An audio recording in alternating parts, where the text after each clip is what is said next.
So whenever we do a radio show or a TV show like this, and whenever individuals come into our office, we typically say, when you come and sit down with our team, please bring with you your financial plan. And the craziest thing is about 70% of people that come into our office, they don't have a financial plan. What they bring is they bring a monthly statement. And a monthly statement is great. The problem with a monthly statement is it really tells us what happened in the past, last month or year to date. It doesn't tell us anything about the future. So a financial plan is all about the future. Where's our income coming from in retirement? But just like you wouldn't start building a house without an architectural plan, the same thing should be applied to our retirement. We shouldn't even be considering retirement without having a financial plan built. So I want to talk to you, how do we build our financial plan? It's really important to think about almost like building a house. When you're building a house, you have three important elements. You have your foundation, you've got your walls, and you've got the roof. So I want to talk about how that relates to our financial planning. Whenever you're building a house, the most important thing that you can have is you've got to get the foundation right. If the foundation is wrong, the house will have problems down the road, and it won't be set up for the house to last for a long time. So you've got to have the foundation done correctly. So in retirement, the foundation is really the part of our portfolio that we really want to minimize any type of large volatility for the market. Ideally, we want our foundation to be really our protected bucket.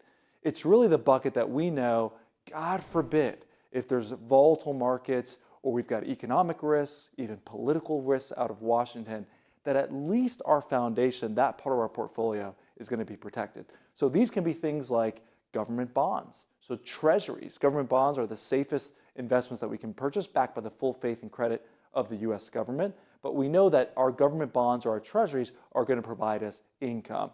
These also can be vehicles like CDs that offer FDIC insurance. We know that the limits are generally up to $250,000, that we do get FDIC insurance. And one of the other areas that we can look at is insurance. Insurance companies, some of the largest insurance companies in the world, can provide guarantees on our retirement investments. And remember, anytime we're looking at an insurance company, the guarantees are provided by the claims paying ability of the issuing insurance company. But between treasuries, between CDs, even looking at insurance companies, these can be good vehicles that can be in the foundation of our retirement plan. And if you remember what CD rates were paying just a few years ago, you could barely get 1% on a CD. But now with rates we can get much higher rates on our CDs. We can get much higher rates in our bonds, and we can get much higher rates from insurance companies as well. So even though it's in our foundation, it doesn't mean we don't have to earn anything. We can still get a reasonable rate of return of 6 to 8% interest each year, depending on the type of vehicle that we invest in. So that's the foundation. Number two, it's our walls. It's an important part of the house, but we look at our walls as these are investments that are going to provide us income in retirement. So these can be dividend-paying stocks that, sure, the value may fluctuate of our dividend-paying stocks, but at least we're providing income for us either quarterly or monthly. We also like to look at dividend aristocrats. To be a dividend aristocrat, you had to have raised your dividend for 25 consecutive years. There's some companies that we look at for our clients, they've raised their dividends for 30, 40, and 50 consecutive years. So those are the type of names that you want to own in our walls. Those are the type of investments that we have that provide us dividends and income in retirement. And lastly, it's the roof. Now, this is usually the last part that goes on when we're building our home. And this is an area that we see a lot of times we can get into trouble, because the roof are our higher risk investments. These are our stocks, these are our equities, and sure, these can do very well when the markets are doing well. We've seen the stock market go up in years 10, 15, 20, even 30% plus in a year. The problem is, if an economic storm comes through, what's the first thing that's going to get hit? It's the roof.